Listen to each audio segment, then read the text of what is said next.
மத்திய அமைச்சரவை மாற்றி அமைக்கப்பட உள்ளதாக பேசப்படும் நிலையில் உள்துறை அமைச்சர் அமித் ஷா ஜனாதிபதி திரௌபதி முர்முவை திடீரென சந்தித்து ஆலோசனை நடத்தினார். அதிமுக மாவட்ட செயலாளர்களை மாற்றி அக்கட்சியின் பொதுச் செயலாளர் எடப்பாடி பழனிசாமி அதிரடி உத்தரவு பிறப்பித்துள்ளார். கட்சி பதவி பறிக்கப்பட்ட முன்னாள் அமைச்சர்கள், மூத்த நிர்வாகிகளுக்கு மீண்டும் பொறுப்பு வழங்கப்பட்டுள்ளது. அதிமுக துணை பொதுச் செயலராக முன்னாள் அமைச்சர்கள் SP வேலுமணி மற்றும் நத்தம் விஸ்வநாதன் நியமிக்கப்பட்டுள்ளனர். நாடு முழுவதும் கடந்த 21ஆம் தேதி 5440 மையங்களில் 22 லட்சத்திற்கும் அதிகமான மாணவர்கள் எழுதிய நீட் மறுதேர்வுக்கான விடைகளை தேசிய தேர்வு முகமை வெளியிட்டுள்ளது. முதல்வரின் உத்தரவுப்படி பள்ளி மாணவ மாணவியருக்கு புதிய வகை ஐடி கார்டு வழங்க நடவடிக்கை எடுக்கப்பட்டுள்ளது என செங்கோட்டையன் தெரிவித்துள்ளார். முதல் கட்டமாக 10, 12ஆம் வகுப்பு மாணவர்களுக்கு வழங்கப்படும் என்றார். ஜூலை 1 முதல் நமது கள நடவடிக்கைகள் ஆரம்பமாக உள்ளன. ஜூலை முதல் வாரத்தில் வி த லீடர்ஸ் அமைப்பின் மொபைல் செயலி வெளியாகும் என அண்ணாமலை அறிவித்துள்ளார். அண்ணாமலை அரசியல் கட்சி துவங்கிய பின் கருத்து சொல்கிறேன் என அமைச்சர் செங்கோட்டையன் தெரிவித்துள்ளார். திமுக, அதிமுகவுக்கே அண்ணாமலையால் பாதிப்பு என்றார். NLC நிறுவனத்தில் மத்திய அரசின் பங்குகளை விற்பனை செய்ய முடிவு செய்திருப்பதை மறுபரிசீலனை செய்ய வேண்டும். பங்குகளை விற்பது பொதுவுடைமை தன்மையை பாதிக்கும் என பிரதமர் மோடிக்கு முதல்வர் விஜய் கடிதம் எழுதியுள்ளார். அமோனியா கேஸ் விபத்து தொடர்பாக அமைக்கப்பட்ட விசாரணை குழு தனது இறுதி அறிக்கையை முதல்வர் விஜயிடம் சமர்ப்பித்தது. சம்பந்தப்பட்ட இறால் ஆலையை நிரந்தரமாக மூட வேண்டும் என தமிழக அரசுக்கு அக்குழு பரிந்துரை செய்துள்ளதாக தகவல் வெளியாகியுள்ளது. அரசியலமைப்பு படுகொலை தினம், இந்திய ஜனநாயகம் கொடூரமாக நசுக்கப்பட்ட அந்த இருண்ட காலத்தை இன்று நமக்கு நினைவூட்டுகிறது என முன்னாள் பிரதமர் இந்திரா ஆட்சி காலத்தில் அமல்படுத்தப்பட்ட அவசர நிலை பிரகடனம் குறித்து பிரதமர் மோடி பதிவிட்டுள்ளார். தமிழகத்துக்கு நிதி நிலுவை எதுவும் இல்லை என மத்திய அமைச்சர் நிர்மலா சீதாராமன் தெரிவித்தார். அரசு கடன் வாங்குவதில் தவறில்லை, அதை அடிப்படை கட்டமைப்புகளுக்கு செலவிட வேண்டும். கடன் தொகையை கல்வி, வேலைவாய்ப்பு, தொழில் முதலீடுகளுக்கு செலவிட வேண்டும் என்று சொன்னார். அரசியல் விமர்சனங்களை சட்டசபையில் பேசாமல் வேறு எங்கு பேச முடியும்? எதிர்க்கட்சியும் பதில் சொல்லட்டும், ஆளும் கட்சியும் பேசட்டும், அதில் தவறு ஒன்றும் இல்லை என்கிறார் மத்திய அமைச்சர் நிர்மலா சீதாராமன். மத்திய அரசுடன் இணக்கமாக இருப்போம் என தாவேகா அரசு கூறியிருப்பது மிகவும் வரவேற்கத்தக்கது. தமிழகத்துக்கு மத்திய அரசு கொடுக்க வேண்டிய அனைத்து நிதியையும் கொடுத்துவிட்டோம், இனியும் கட்டாயம் கொடுப்போம் என்று நிதியமைச்சர் நிர்மலா சீதாராமன் தெரிவித்துள்ளார். இந்த ஆண்டு மின்கட்டணம் உயர்த்தப்படாது என மின்துறை அமைச்சர் நிர்மல்குமார் அறிவித்துள்ளார். திமுக ஆட்சியில் மின்கட்டண உயர்வால் பலனடைந்தது மாப்பிள்ளையா மகனா எனவும் விமர்சித்தார். மின்துறையில் போதிய ஊழியர்கள் இல்லாததால் மாதந்தோறும் மின் கணக்கீடு தற்போதைக்கு சாத்தியமில்லை. மின்சார உற்பத்தியில் தனியாருக்கு வெளிப்படையான முறையில் அனுமதி அளிக்க உள்ளோம் என அமைச்சர் நிர்மல்குமார் தெரிவித்தார். மின்துறைகள் வாங்கிய கடனுக்கு கடந்த 5 ஆண்டுகளில் ரூபாய் 75,000 கோடி வட்டி கட்டியுள்ளோம். இதை ஏன் வெள்ளை அறிக்கைகள் சொல்லவில்லை? பல தகவல்களை மறைத்து அவர்களுக்கு வசதியாக வெள்ளை அறிக்கை தயாரிக்கப்பட்டுள்ளதாக செந்தில் பாலாஜி தெரிவித்துள்ளார். மின்சார வாரியத்தில் முதல்வர் விஜய் பணியாணை வழங்கியவர்கள் அனைவரும் திமுக ஆட்சியில் தேர்வு செய்யப்பட்டவர்கள். தேர்தல் அறிவிக்கப்படாமல் இருந்திருந்தால் திமுக ஆட்சியிலேயே அவர்களுக்கு பணியாணைகள் வழங்கப்பட்டிருக்கும் என செந்தில் பாலாஜி குற்றம் சாட்டியுள்ளார். தமிழகத்தில் புதிதாக அறிமுகப்படுத்தப்பட்ட 300 அரசு பேருந்துகளின் சேவையை முதல்வர் விஜய் இன்று கொடியசைத்து தொடங்கி வைத்தார். புதிய பேருந்துகளில் ஒன்றான பெரம்பூர் செல்லும் 29A வழித்தட பேருந்தில் முதல்வர் விஜய் பயணம் மேற்கொண்டார். கோட்டையில் என்னை பார்க்க வேண்டும் என்றால் அங்குள்ள கோப்புகளை பாருங்கள், இந்த ஸ்டாலின் இருப்பான், மக்கள் மனதில் பதிந்திருக்கிறேன் என ஸ்டாலின் கூறியுள்ளார். சுயமரியாதையையும் தன்மானத்தையும் இழந்து திமுக கூட்டணியில் பயணித்தோம் என வைகோ கூறினார். கிளைகளே இல்லாத கட்சிக்கு 8 சீட், காணாமல் போன கட்சிக்கு 10 சீட் மற்றும் ராஜ்யசபா MP பதவி என விசிக தேமுதிகவை மறைமுகமாக சாடினார். முன்னாள் அமைச்சர் மகேஷ் நிமிர்ந்து நின்று நான் பணம் வாங்கவில்லை என சொல்ல முடியுமா? 1000 பள்ளிகள் என்றால் 1000 பள்ளிகளிடமும் ரூபாய் 25 லட்சம் பணம் வாங்கியிருப்பதாக அமைச்சர் ஆதவ் அர்ஜுனா கூறியுள்ளார். திருவள்ளூரில் அமோனியா கசிவால் உயிரிழந்தவர்களின் குடும்பத்தினரை நேரில் சந்தித்து ஆறுதல் சொல்ல நேரம் இல்லையா? கரூரை கை கழுவிவிட்டது போல் பெரியபாளையத்தையும் புறக்கணிக்கிறீர்களா முதல்வர் அவர்களே என நயினார் நாகேந்திரன் கண்டனம் தெரிவித்துள்ளார். தயவு செய்து திமுக தலைவர் ஸ்டாலின் இனி கூட்டணியே இல்லை என அறிவிக்க வேண்டும். தமிழகத்தை காப்பாற்ற வேண்டுமெனில் வேறு வழி இல்லை என ராசா சொன்னார்.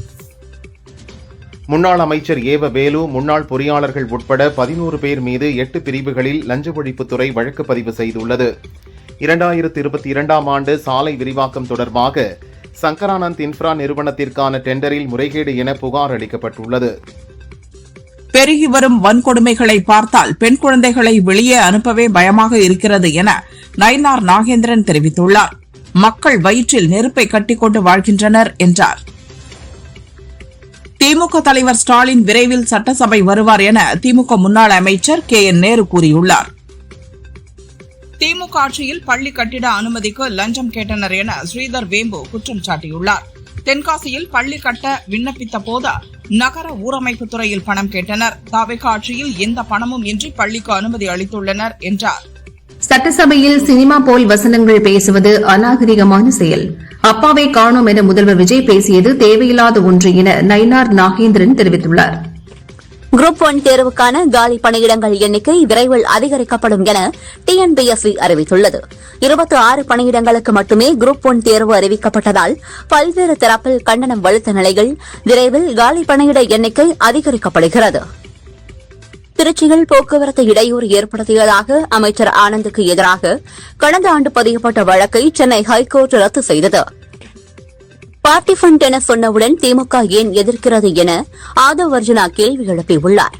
திமுக ஆட்சியில் லஞ்சம் ஊழல் இல்லை என சொல்ல முடியுமா என்றார்.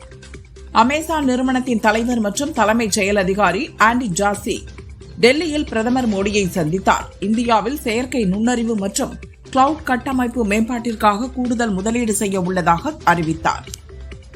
மத்திய அமைச்சர் சிவராஜ் சிங் சௌஹான் மகனுக்கு பனாமா பேப்பர்ஸ் ஊழல் வழக்கில் தொடர்புள்ளது என கூறிய கருத்துக்கு வருத்தம் தெரிவித்து மத்திய பிரதேச ஐகோர்ட்டில் காங்கிரஸ் MP ராகுல் மனு தாக்கல் செய்துள்ளார். வெனிசுலாவில் ஏற்பட்ட கடுமையான நிலநடுக்கங்களால் ஏற்பட்டுள்ள பேரழிவை கண்டு ஆழ்ந்த துயரம் கொள்கிறேன்.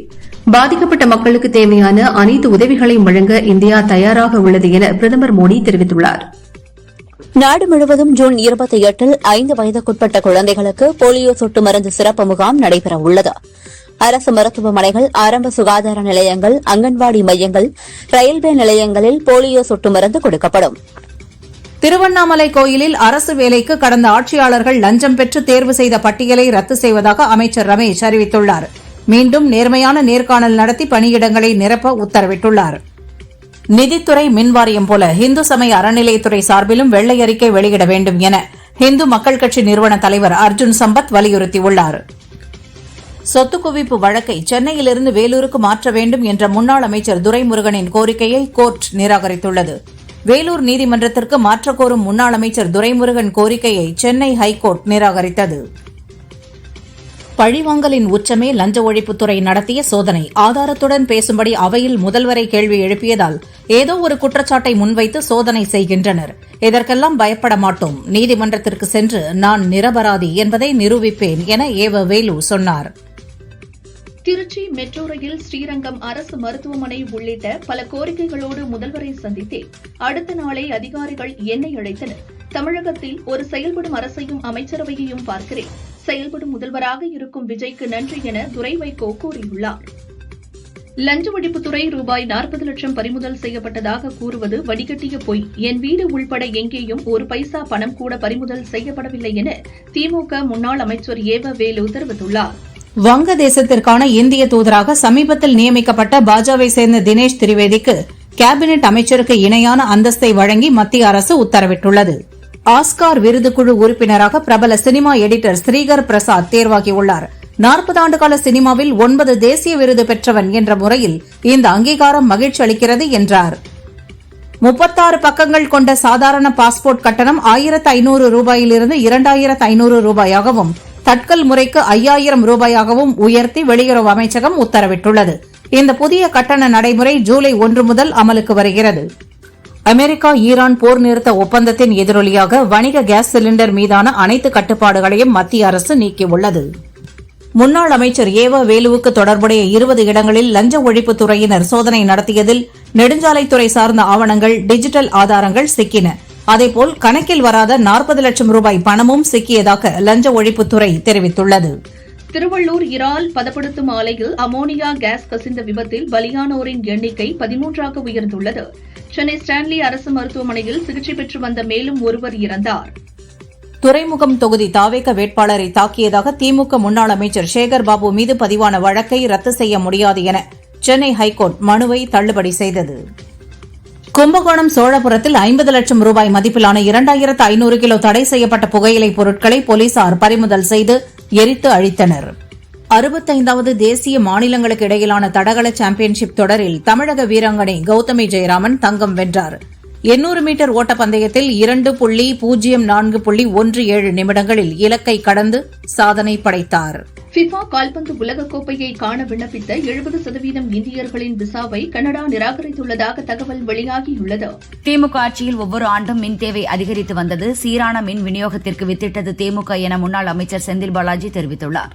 சட்டசபை ஆரோக்கியமான விவாதங்கள் நடைபெறும் இடமாக இருக்க வேண்டும் என கனிமொழி தெரிவித்தார்.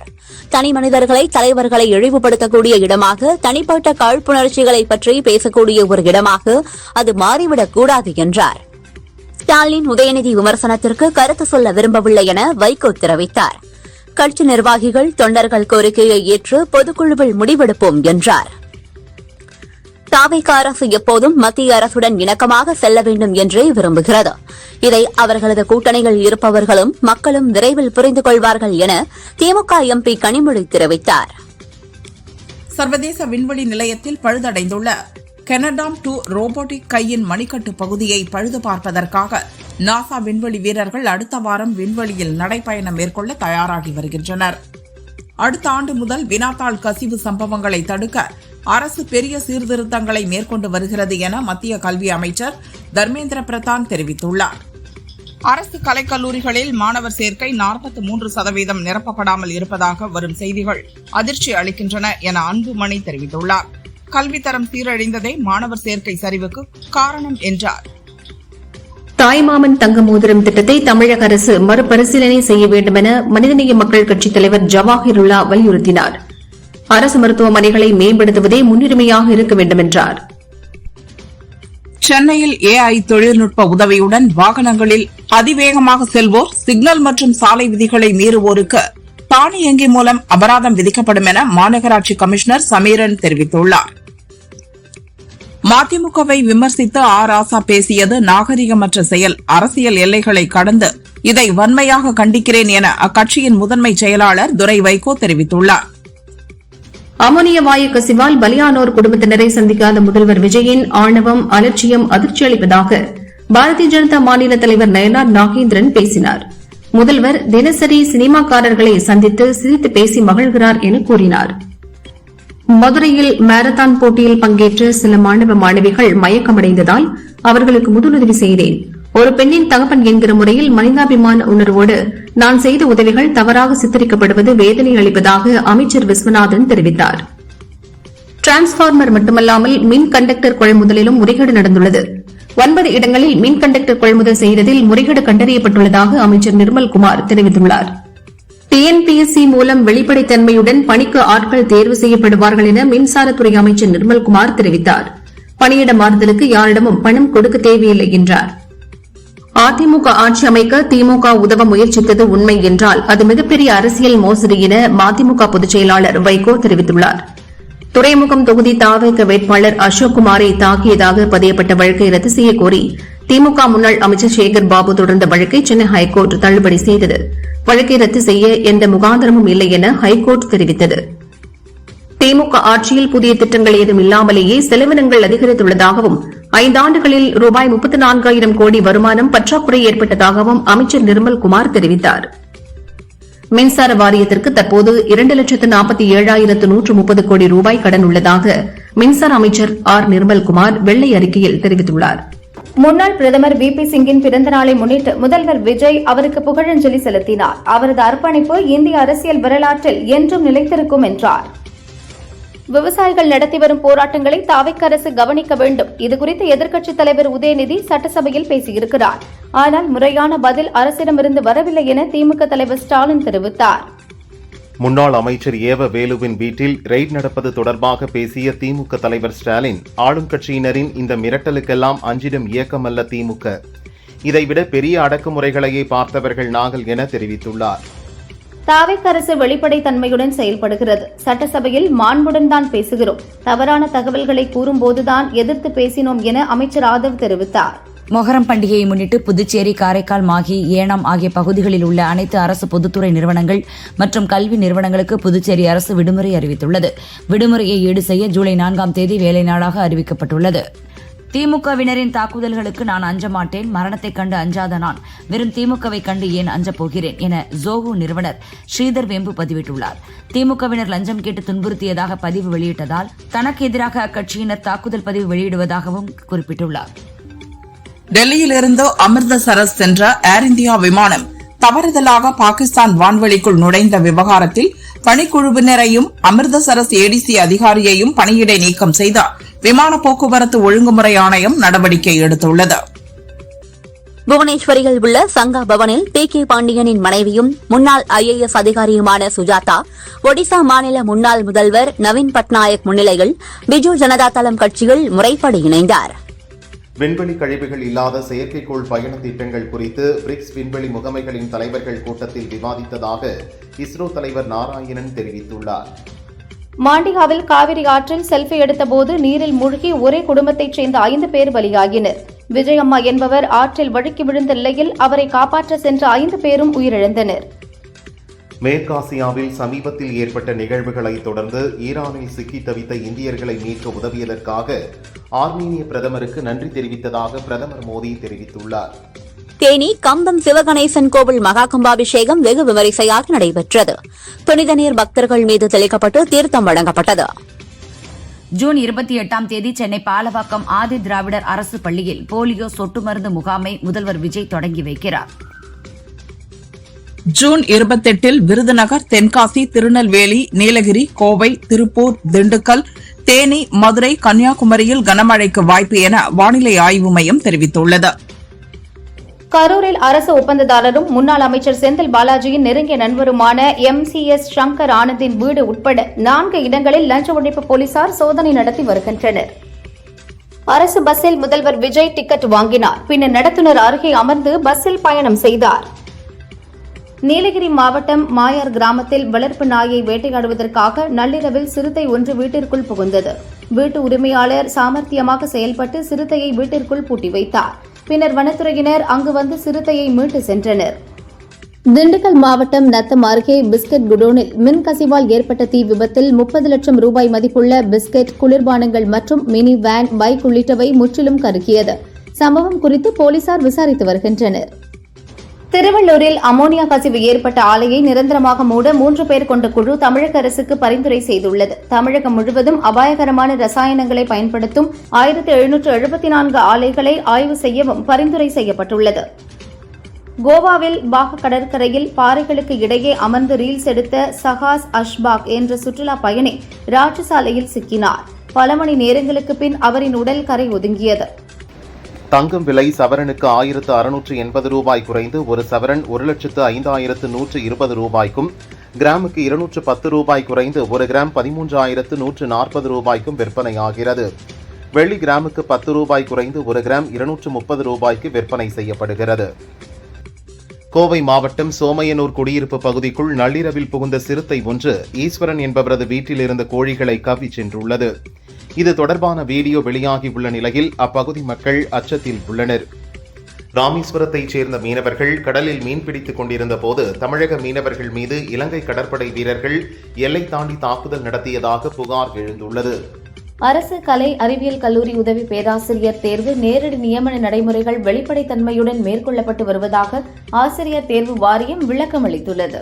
டெல்லியில் உங்களுக்கு இருக்கும் வரவேற்பை பார்க்கும்போது தேர்தலில் போட்டியிட்டால் 10 லட்சம் ஓட்டு வாங்கி விடுவீர்கள் போலிருக்கிறது என தன்னுடன் வந்த துணை பிரதமர் கூறியதாக இத்தாலி பிரதமர் மெலோனி தெரிவித்துள்ளார். வெனிசுலாவில் இன்று ஏற்பட்ட இரட்டை சக்தி வாய்ந்த நிலநடுக்கங்களில் சிக்கி பலியானோர்களின் எண்ணிக்கை 164ஆக உயர்ந்துள்ளது. மீட்புப் பணிகள் தொடர்ந்து நடக்கும் நிலையில் பலி எண்ணிக்கை மேலும் அதிகரிக்கக்கூடும் என அந்நாட்டு இடைக்கால அதிபர் டெல்சி ரோட்ரிக்ஸ் தெரிவித்துள்ளார். இரு நாடுகளிடையே நிலவும் கருத்து வேறுபாடுகளை நீக்கவும், நம்பிக்கையை அதிகரிக்கவும், முக்கிய விவகாரங்களை முறையாக கையாளவும் இந்தியாவுடன் இணைந்து செயல்பட தயார் என்று சீனா அறிவித்துள்ளது. வெனிசுலாவில் அடுத்தடுத்து ஏற்பட்ட இரு சக்தி வாய்ந்த நிலநடுக்கங்களால் வீடுகள், கட்டிடங்கள் குலுங்கின. பொதுமக்கள் தெருக்களில் தஞ்சமடைந்தனர். பலர் காயமடைந்தனர். அவசர நிலை அறிவிக்கப்பட்டுள்ளது. உலகக்கோப்பை கால்பந்து தொடர் பி பிரிவு போட்டியில் போஸ்னியா அணி கத்தார் அணியை 3-1 என்ற கோல் கணக்கில் வீழ்த்தி வெற்றி பெற்றது.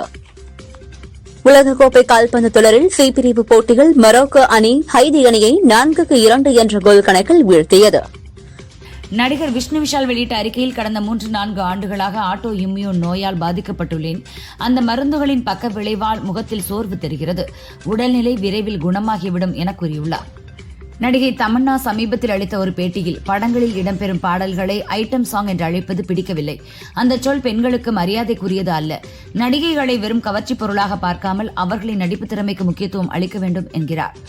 தமிழ் சினிமாவின் பிரபல எடிட்டர் பிரதீப் ராகவ் முதல்வர் விஜயின் ஜனநாயகன் படத்தில் பணியாற்றினார்.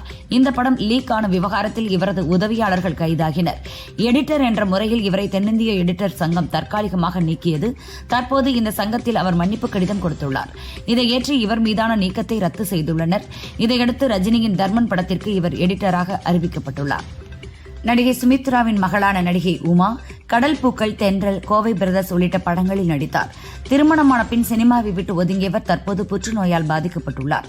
அவர் வெளியிட்ட பதிவில், எனக்கு ஆரம்பகட்ட மார்பக புற்றுநோய், அதிர்ச்சி, நம்ப முடியாத நிலை, இதை ஜீரணிப்பது எளிதல்ல, ஏன் எனக்கு என பல கேள்விகள், முழு வலிமையோடு இதை எதிர்த்து போராடி குணமாகி மீண்டு வருவேன் என்றார். நடிகர் நாக சைத்தன்யாவை பிரிந்த பின் கடந்த ஆண்டு இயக்குனர் ராஜ் நெடிமுருவை திருமணம் செய்தார் நடிகை சமந்தா. இவரது நடிப்பில் கடந்த வாரம் எங்கள் தங்கம் படம் வெளியாகி வரவேற்பை பெற்றது. இவர் கர்ப்பமாக இருப்பதாக செய்தி பரவிய நிலையில் சமந்தாவே தான் கர்ப்பமாக இருப்பதாக அறிவித்துள்ளார். மேலும் இன்னும் ஒரு சிறிய இடைவெளி எடுக்கப் போகிறேன், இந்த தருணத்தில் மகிழ்ச்சியாக இருக்கிறேன் என்றார்.